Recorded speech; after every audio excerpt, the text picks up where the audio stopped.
बिस्मिल्लाहिर्रहमानिर्रहीम। IT base में खुशामदेद। Adobe Illustrator की क्लास नंबर 16 के साथ में अमीनुल हसनात आप लोगों की खिदमत में हाजिर हूँ। आज की क्लास में हम width tool, warp tool, twirl tool, pucker tool, bloat tool, scallop tool, crystallise tool और रिंकल टूल से मुतालिक बात करेंगे। क्लास में कोशिश करूँगा कि छोटी से छोटी रखूँ और ज़्यादा से ज़्यादा मवाद आपको डिलीवर करने की कोशिश करूँ। तो दोस्तों, अभी तक अगर आपने मेरे चैनल को सब्सक्राइब नहीं किया, चैनल को सब्सक्राइब कर दें, साथ बिल का आइकन दबाएं ताकि इस तरह की इन्फॉर्मेटिव वीडियोस की नोटिफिकेशन आपको मिलती रहे। हम शुरू करते हैं विड्थ टूल से। विड्थ टूल बेसिकली आपके स्ट्रोक के साइज को कंट्रोल करता है।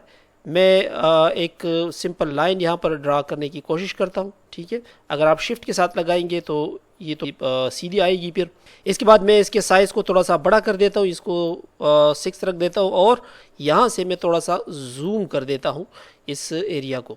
जूम करने के बाद दोस्तों, आपने यहाँ पर विड्थ टूल के ऊपर क्लिक कर देना है। क्लिक करने के बाद आप जैसे यहाँ पर कर्सर लेकर आएंगे तो यहाँ पर आपको लगेगा यहाँ पर एक पॉइंट सा ऐड हो गया। अब इसको आप चाहें तो इसको यहाँ से बड़ा कर सकते हैं, छोटा कर सकते हैं, ठीक है। आप इसको फैलाएं तो ये मज़ीद यहाँ से फैल जाएगा। अगर आप इसको और बड़ा करना चाहे, राउंड करना चाहे, वो आप यहाँ से कर सकते हैं। यहाँ से आप मज़ीद इसको बढ़ा भी सकते हैं। ऐसे मैं जूम आउट कर देता हूँ यहाँ से। तो अभी आपको वाज़ेह तौर पे नज़र आ गया कि जो ऊपर हिस्सा जिसका स्ट्रोक हमने बढ़ा दिया था वो बड़ा हो चुका है और जो नीचे हिस्सा जिसको अभी हमने विड्थ नहीं दी वो उसी तरह छोटा ही है। आप चाहे तो किसी भी एरिया में यहाँ पर चीज़ों को छोटा और बड़ा कर सकते हैं। यूँ ये कोई अजीब सी चीज़ बन रही है, लेकिन आप जितनी इसकी प्रैक्टिस करेंगे इतने ही प्यारी प्यारी चीज़ें आप इससे बना सकते हैं और बहुत आसानी से बना सकते हैं। अगर आप दोस्तों यही काम आप उसके साथ करते तो आपको काफ़ी टाइम लगता, मगर यहाँ पर आपने बहुत आसानी से इस तरह की शेप जो है ड्रा कर दी। इसके बाद दोस्तों, आप इसको सेलेक्ट कर दें और सेलेक्ट करने के बाद आप ऑब्जेक्ट में आके इसको एक्सपेंड कर दें। अब दोस्तों, आप चाहें तो इसके जो कलर्स है वो आप चेंज कर सकते हैं, ठीक है। और इस तरह आप इसके ज़रिए अच्छी अच्छी डिज़ाइनें जो है क्रिएट कर सकते हैं। मैं इसको थोड़ा सा छोटा कर देता हूँ और रोटेट टूल से मैं इसके शेप को थोड़ा सा रोटेट करने की कोशिश करता हूँ और इसकी कॉपी क्रिएट कर लेता हूँ। अब कंट्रोल डी से हम इसको रोटेट कर देते हैं। तो आप देख सकते हैं कि हमारे पास एक अच्छा सा शेप क्रिएट हो गया। आप चाहे तो इसको ग्रुप करके इसको आप सीधा कर दें तो आपके सामने ये एक अच्छा सा डिज़ाइन बन गया। आप इसके साथ तजुर्बे करके मुख्तलिफ चीज़ें क्रिएट कर सकते हैं। यहाँ पर मैं आपका टाइम ज़ाया नहीं करूँगा, मेरा काम है आप लोगों को टूल समझाना। बाकी उसके ऊपर आपने फिर जो चीज़ें क्रिएट करनी है वो आप क्रिएट कर सकते हैं। मैं आता हूँ अगले टूल की तरफ। यहाँ पर दोस्तों जो अगला टूल है वो है रैप टूल। इससे पहले मैं यहाँ पर एक कुछ ड्रा करता हूँ, ठीक है, और इसके बाद मैं क्लिक कर देता हूँ रैप टूल के ऊपर। रैप टूल पर जैसे ही आप क्लिक करेंगे आपके सामने कुछ इस तरह का नजर आएगा। अब अगर यहाँ पर मैं क्लिक करके अंदर की तरफ ड्रैग करूँ इसे, तो आप देख सकते हैं कि जो डिज़ाइन हमारा बना हुआ था वो अंदर की तरफ आ रहा है, ठीक है। और अगर मैं अंदर से बाहर की तरफ करूँ तो ये अंदर से बाहर की तरफ भी आप इसको लेके जा सकते हैं जिस तरह आपकी ज़रूरत हुई। तो इस तरह इसके थ्रू आप अच्छे अच्छे डिज़ाइन क्रिएट कर सकते हैं। अगर मैं इसको डबल क्लिक कर दूँ तो इसके जो ऑप्शंस है, यानी इसकी जो वेट और हाइट वगैरह है, इसको आप कम ज़्यादा करके भी अपने काम के मुताबिक इससे वो ले सकते हैं। मैं फॉर एग्जांपल इसको 50 पॉइंट रख देता हूँ, ठीक है। दोबारा इस पर क्लिक कर देता हूँ और मैं इसकी हाइट को भी 50 पॉइंट पर ले आता हूँ, ठीक है। तो अभी आप देख सकते हैं कि उसका जो साइज़ है वो कम हो गया। इस तरह आप अपने डिज़ाइन के मुताबिक इसको एडजस्ट करके यहाँ से चीज़ें बना सकते हैं। मैं डिलीट कर देता हूँ इन चेंजेस को। इसके बाद मैं दोबारा एक रेक्टेंगल ड्रा करता हूँ। रेक्टेंगल ड्रा करने के बाद अब हम नेक्स्ट टूल के ऊपर आते हैं।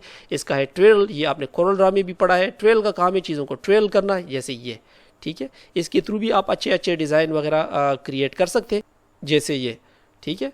और इसका इस्तेमाल भी आप मुख्तलिफ चीज़ों के साथ कम्बिनेशन में कर सकते हैं। जैसे फॉर एग्जांपल मैं यहाँ पर एक दो लाइनें ड्रा करता हूँ और इसको मैं रोटेट करता हूँ, ठीक है। इसकी कॉपी लेके कंट्रोल डी से मैं इसकी रिपीटेडली कॉपियाँ ले लेता हूँ। कॉपियाँ लेने के बाद यहाँ पर हम ट्वेल टूल को यूज़ करते हैं और बल्कि इसके साइज़ को थोड़ा बढ़ा देते हैं। इसको हम दोबारा 100 पे लेके जाते हैं, और अब हम यहाँ पर 12 कमांड यूज़ करते हैं तो आप देख सकते हैं कि वो इससे एक डिज़ाइन आपको क्रिएट करके देगा। इस तरह की काफ़ी सारी चीज़ें दोस्तों आप इसके थ्रू कर सकते हैं। मैं अंडू कर देता हूँ इन चेंजेस को। एक और रेक्टेंगल हम लेते हैं। इसके बाद हमारे पास जो नेक्स्ट टूल है वो है पकड़ टूल। ठीक है, मैं यहाँ पर फिल भी कर देता हूँ किसी कलर को, और अब हम पकड़ टूल से हम यहाँ पर इसको क्लिक करते हैं तो ये अंदर की तरफ आपको क्लिक करेगा। समझाना आपका ये था कि ये जो आपको दरमियान में पॉइंटर नज़र आ रहा है, अगर ये स्ट्रोक के बाहर होगा तो ये चीज़ों को बाहर की तरफ लेके जाएगा। ठीक है, या इस तरह, और अगर ये अंदर की तरफ हो तो फिर ये अंदर की तरफ चीज़ों को खींचेगा। ठीक है, इस तरह आप कुछ भी यहाँ से क्रिएट कर सकते हैं। दोस्तों आप इस पर प्रैक्टिस कर लीजिएगा, मैं आपका ज़्यादा टाइम नहीं लूँगा। अब हम जल्दी चलते हैं अपने नेक्स्ट टूल की तरफ, वो है ब्लॉट टूल। ब्लॉट टूल में ये है दोस्तों कि मैं उसी तरह एक रेक्टेंगल पहले यहाँ पर ड्रा करता हूँ, और उसके बाद हम आते हैं अपने टूल की तरफ, ब्लॉट टूल पर, और यहाँ पर मैं क्लिक करता हूँ तो ये आप देख सकते हैं कि जितना मेरा यहाँ पर ये सर्कल है तो उतना ये अंदर की तरफ इसको खींचने की कोशिश करेगा। जैसे ये कोने हैं, इनको मैं राउंड करना चाहता हूँ तो यहाँ से आप इसके थ्रू चीज़ों को सेट कर सकते हैं। और या बाहर की तरफ अगर आप इनको लेके जाना चाहें तो ये अपना जो पॉइंटर है ये दरमियान में आप रख दें। इस तरह आप अपनी चीज़ों को स्मूथली एडजस्ट कर सकते हैं।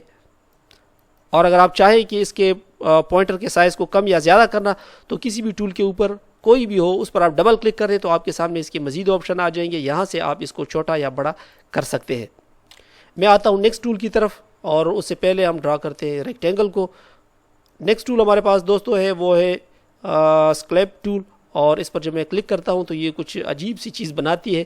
आप इसको भी ट्राई कर ले, अगर आपकी कहीं पर ज़रूरत हो तो आप इसको भी यूज़ में लेकर आ सकते हैं। मुख्तलिफ मौके पर आपको इन तमाम टूल्स का पता होना चाहिए, और ये आपके पास यहाँ पर अवेलेबल होते हैं। इस्तेमाल में कोई मुश्किल नहीं है, लेकिन ये आपके काम को बहुत आसान बना देते हैं बजाय इसको मैनुअल करते हुए। इस तरह ये क्रिस्टलाइज है, इसको भी मैं क्लिक कर दूं तो ये चीज़ों को क्रिस्टलाइज करने के काम आता है। जिस तरह अक्सर हम बैनर वगैरह बनाते हैं तो इन चीज़ों की हमें ज़रूरत पड़ती है। मैं अंडू कर देता हूँ इन चेंजेस को। अब हम आते हैं नेक्स्ट टूल की तरफ, और नेक्स्ट टूल हमारे पास है रिंकल टूल। ठीक है, ये भी उसमें रिंकल पैदा करने का काम आता है, जिस तरह जुरियाँ जिसको हम कहते हैं। ठीक है, तो आप यहाँ पर इन चीज़ों को इस्तेमाल कर सकते हैं, और इसके थ्रू आप अच्छी अच्छी चीज़ें डिज़ाइन कर सकते हैं। मुझे उम्मीद है दोस्तों क्लास बहुत आसान था, और काफ़ी सारे टूल थे इसमें, बहुत आसान है। लेकिन आप जितनी ज़्यादा इसकी प्रैक्टिस करेंगे उतना ज़्यादा आपका हाथ इन चीज़ों के ऊपर बैठेगा, और कहाँ पर इसको यूज़ करना है तो ये डिपेंड करता है आपके प्रोजेक्ट पे। आप इसको ज़्यादा से ज़्यादा यूज़ करें ताकि आपको पता हो कि कहाँ पर हमने इसको यूज़ करना है। मिलते हैं अगले ट्यूटोरियल में, तब तक के लिए इजाज़त दीजिएगा। अल्लाह हाफिज़।